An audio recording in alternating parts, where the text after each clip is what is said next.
Bonjour à tous, bienvenue sur les histoires de Jaya. Aujourd'hui, je vais vous présenter mes deux dernières lectures. Les histoires de Jaya. Les histoires De Jaya. Les histoires de Jaya. On va commencer avec Rêve de Noémie Lorena. Donc, vous le savez puisque je l'ai fait en tirage au sort en direct. Grâce à vous, c'est vous qui avez décidé de ma dernière lecture. Donc, on va découvrir Ève, une jeune fille qui a un passé très douloureux, qui a été recueillie par une famille très aimante qui vit sur Toulouse. Et à 15 ans, elle rencontre un garçon, Clément, et elle tombe éperdument amoureuse de lui. Et ils se perdent de vue, c'est vraiment une rencontre très fortuite. Et 5 ans plus tard, sa meilleure amie, Lisa, la met au défi de sortir de sa zone de confort et de retrouver Clément. Et là, elle ressent toujours cette même attirance pour lui. Est-ce que c'est réciproque pour lui? Est-ce que cette histoire d'amour est vouée à l'échec dû au traumatisme de Ève? Eh bien, je vous laisse découvrir cette histoire-là. Alors, je vais vous lire un petit extrait.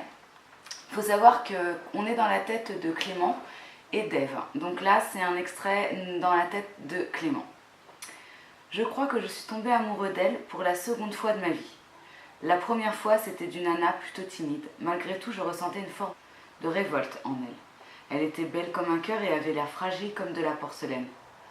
Aujourd'hui, je suis tombée raide dingue d'une bombe, sûre d'elle, rieuse, joueuse, fragile aussi, mais je la comparerais à du cristal. Ses yeux sont un roman à eux seuls, ils envoient des émotions contradictoires et de nombreux signaux. Je n'ai pas réussi à tout lire, tout comprendre, mais il me tarde de la découvrir à nouveau. Alors, j'ai adoré cette histoire-là.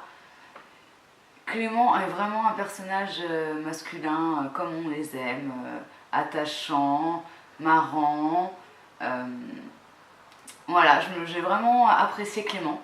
Ève est une personne un peu plus contradictoire, c'est-à-dire qu'elle a envie de faire des efforts, elle a envie de s'autoriser à vivre, mais de par ses démons, elle a beaucoup de mal à s'ouvrir aux autres. Elle a une meilleure amie dont je parlais dans le résumé, Lisa. J'ai adoré ce personnage-là aussi.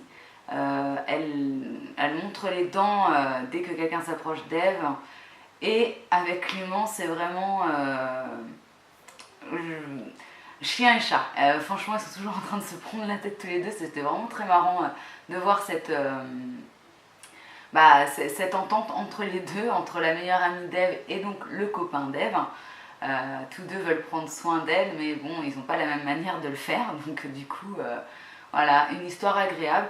On suit un schéma traditionnel, une romance avec un homme, une femme, avec voilà, un passé assez douloureux pour l'une des personnes. Mais je suis rentrée assez vite dans l'histoire. J'ai vraiment apprécié ma lecture. Voilà, faut foncer. Il y a donc 3 tomes. Le tome 1 se termine pas avec une grosse... voilà, on sait qu'il y a une suite, mais on n'est pas obligé de se dire « Ah là là, faut que j'y aille tout de suite ». Voilà, on sait qu'il va se passer quelque chose, il y a une suite, mais voilà, si vous ne l'avez pas dans votre bibliothèque, vous n'allez pas vous pendre ou péter un plomb comme pour certaines histoires. Donc ça, j'ai bien aimé. Le petit bémol, et j'en ai parlé à Noémie, c'est les fautes d'orthographe et les quelques mots qui pourraient manquer à la compréhension de la phrase qu'il y a en e-book. Elle m'a dit que sur la sortie papier, donc toutes ces fautes-là étaient enlevées au fur et à mesure. Par contre, voilà, sur l'e-book, ça ne bougeait pas. Voilà, j'ai trouvé ça un peu dommage, on va dire. Ce serait le bémol de l'histoire, c'est même pas l'histoire en elle-même. C'est vraiment le fait qu'il y ait des fautes, quelques fautes et quelques coquilles qui pourraient déplaire quand même, je trouve. Mais voilà, une histoire super agréable. J'ai vraiment apprécié, j'ai passé un bon moment. Donc allez-y, foncez. En plus, vous découvrirez pourquoi la saga s'appelle Rêve en lisant le bouquin. Alors, ma deuxième lecture, donc j'ai complètement changé de registre pour cette lecture-là. Ça faisait très longtemps que je n'avais pas lu ce type de lecture. C'est une dystopie avec Run avec Laetitia Jougin-Roxel. Donc là, on va découvrir Marnie, une jeune fille mutante qui a été élevée en base militaire et son protecteur va se faire tuer sous ses yeux et donc elle décide de s'enfuir et de voir si la vie à l'extérieur de ce camp militaire ne sera pas mieux pour elle. Découvrir ses semblables parce que voilà, elle sait qu'il y a d'autres mutants sur Terre, donc elle essaye de les rechercher. Et on va découvrir voilà, une dystopie assez sympathique à lire. Je vais vous lire un extrait que j'ai sélectionné. Alors, à quoi servent ces putains de pouvoirs si je ne peux même pas m'en servir pour protéger ceux que j'aime? Alors j'ai fui, j'ai couru. J'entendais les gardes s'affairer derrière moi et un cliquetis incessant, comme un bruit de clé.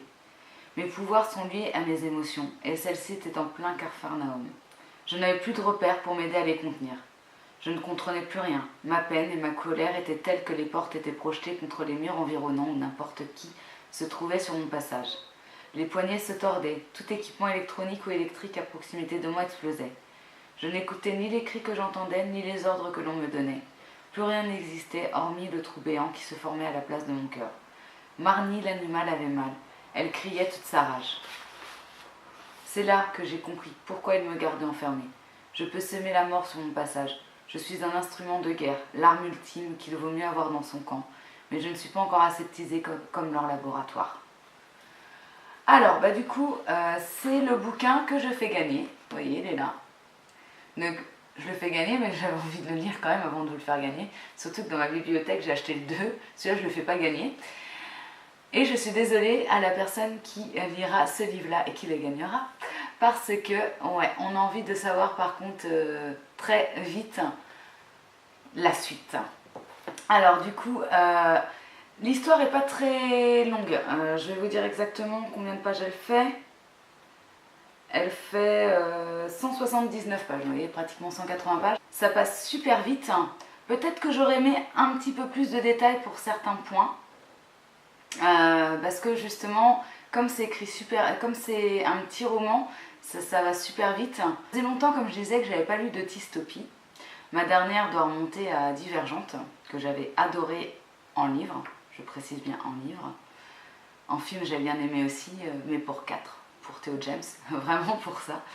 Après, voilà, bref. Donc voilà, vous voyez à quel point ça date, parce que ça fait très longtemps qu'ils sont dans ma bibliothèque. Donc j'étais contente de me remettre à ce type de lecture là. Donc c'est une dystopie, il y a quand même une histoire d'amour derrière sous-jacente. J'ai beaucoup aimé le personnage de Marnie qui a envie de s'en sortir, qui pour elle est une humaine avant d'être une mutante. Les personnages secondaires, j'ai beaucoup apprécié Joe qu'elle va rencontrer au cours de sa fuite et qui va prendre un petit peu le relais de père de substitution qui était tenu jusque-là par Nathan qui est mort. Donc comme elle n'a pas du tout de figure paternelle ou maternelle, voilà, Joe comme Nathan, on fait ce substitut-là. Ensuite, les personnages masculins, donc, on découvre Andy, un autre mutant, qui va donc vivre une histoire d'amour avec Marnie. Il est fougueux, il tombe rapidement amoureux l'un de l'autre, donc c'est très mignon à voir. Les débuts, ils ont que 16, elle a 16 ans, Marnie. Oui, il a 16 ans aussi. Ils ont tous les deux 16 ans, donc voilà, c'est les débuts, les prémices et tout. Mais quand c'est sur fond de guerre, du coup, les histoires d'amour se terminent jamais très bien. Il y a un autre personnage masculin, alors je dirais pas son nom parce que j'étais déçue de le savoir moi avant que c'était un personnage principal entre guillemets, donc je dirais pas. Je m'y attendais pas du tout à ce personnage-là, je m'attendais pas du tout à ce qu'il fasse ce qu'il fasse. Donc voilà, il y a un triangle amoureux. Voilà. En fait, ouais, voilà. Je pense que ouais, Laetitia c'est beaucoup